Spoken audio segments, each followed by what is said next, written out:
Network ఆసుపత్రులు ఆరోగ్యశ్రీ సేవలను నిలిపివేయాలని నిర్ణయించాయి. నేటి నుంచి రాష్ట్ర వ్యాప్తంగా నెట్వర్క్ ఆసుపత్రుల్లో ఆరోగ్యశ్రీ ఈహెచ్ఎస్ సేవలు నిలిపివేస్తున్నట్లు ఆసుపత్రుల యాజమాన్య సంఘం పేర్కొంది.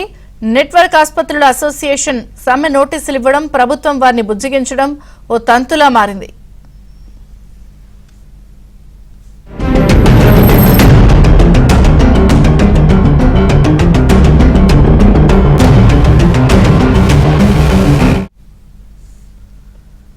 గతేడాది డిసెంబర్ 29 నుంచి సేవలు నిలిపివేస్తున్నట్లు కొంతకాలం క్రితం నోటీసులు ఇచ్చింది. వెంటనే చర్యలు చేపట్టిన ప్రభుత్వం సమస్యలు పరిష్కరిస్తామని హామీ ఇచ్చింది. ప్రభుత్వం మాటను నమ్మిన ఆసుపత్రుల యాజమాన్య సంఘం సమ్మె విరమించుకుంది.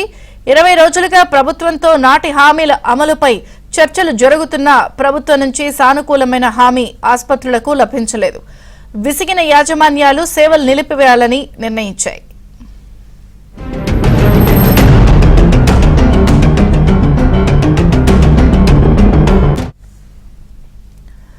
ఇవాళ్టి నుంచి మొత్తం సేవలు నిలిపివేస్తున్నట్లు ప్రకటించాయి.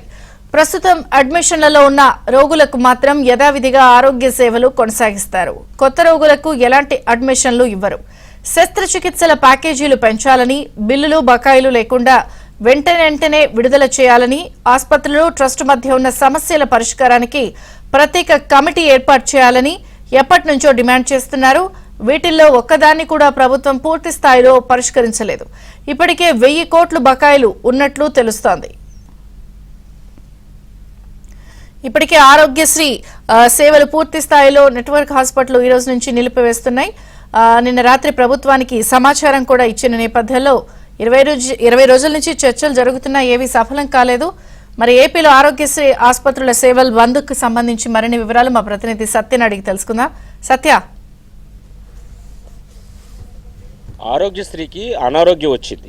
ముఖ్యంగా ఏపీ ప్రభుత్వం నిర్వహిస్తున్నటువంటి ఆరోగ్యశ్రీ కార్యక్రమం మూలన పడినట్టుగా మనం భావించాలి ఈ రోజు నుంచి. ఎందుకంటే ఆరోగ్యశ్రీ పథకాన్ని అమలు చేయడానికి నెట్వర్క్ ఆసుపత్రులు సిద్ధంగా లేవని స్పష్టం చేశాయి.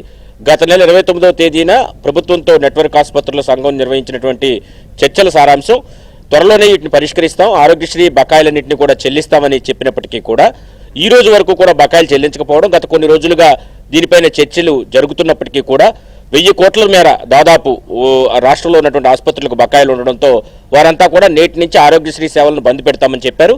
ఇదే సమయంలో మరోవైపు ఆరోగ్యశ్రీకి కనీస బకాయిలు ఇవ్వడం మానేసి 25 లక్షల రూపాయల ఆరోగ్యశ్రీకి సంబంధించి ప్యాకేజీలు కుటుంబానికి అందిస్తామంటూ ప్రభుత్వం గొప్పలు చెప్పుకుంటోంది. ఉన్న ఆరోగ్యశ్రీ ఏవైతే ప్యాకేజీలు ఉన్నాయో వాటిలో మినిమం కూడా లేకుండా వైద్యం చేస్తున్నప్పటికీ కూడా ఆ మొత్తాన్ని కూడా ఆసుపత్రులకు చెల్లించకపోవడం పట్ల వారు తీవ్ర అభ్యంతరం వ్యక్తం చేస్తున్నారు. కుటుంబానికి 25 లక్షలు ఇవ్వడం కాదు, ముందు ప్యాకేజీల సొమ్మును పెంచాలని కూడా వారంతా డిమాండ్ చేస్తున్నారు.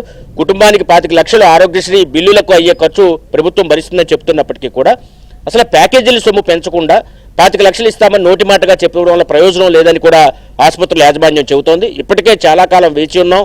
గతంలో 200 కోట్లు 300 కోట్ల బకాయిలకి ఆందోళన చేసేవాళ్ళం. ఇప్పుడు 1000 కోట్ల మేరకు బకాయిలున్నాయి. ఇప్పటికి కూడా ప్రభుత్వం స్పందించకపోతే కనుక తాము ఈ రోజు నుంచి ఆరోగ్యశ్రీ సేవలు బంద్ చేస్తామని ముందే చెప్పారు. నిన్న అర్ధరాత్రి ప్రభుత్వానికి కూడా దీనికి సంబంధించి సమాచారం కూడా అందించారు. దీంతో నేటి నుంచి అటు ఆరోగ్యశ్రీ సేవలు, అదేవిధంగా ఎంప్లాయీస్ హెల్త్ స్కీమ్, ఉద్యోగస్తులకు ఇచ్చేటువంటి ఎంప్లాయీస్ హెల్త్ స్కీమ్ను కూడా నిలుపుదల చేస్తున్నట్టు ప్రకటించారు.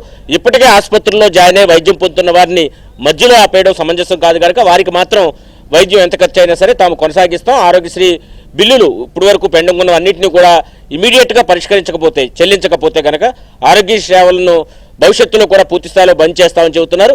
అటు ప్రభుత్వం గడిచిన 20 రోజులుగా చర్చలు జరుపుతున్నప్పటికీ కూడా మానిటరీ టర్మ్స్లో కాకుండా మామూలు ఉత్తుత్తి హామీలు ఇవ్వడం వల్ల ఉపయోగం లేదు.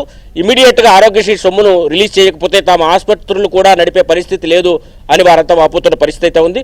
మరి జగన్ సర్కార్ ఏం చేస్తుందో చూడాలి. మరోవైపు ఇప్పుడు 25 లక్షలు ఇచ్చినట్టుగా 30 లక్షలు ఇస్తామని చెబుతుందేమో ఫ్యామిలీకి, అంతే తప్ప నిధులైతే నిధులిచ్చే పరిస్థితి లేదు.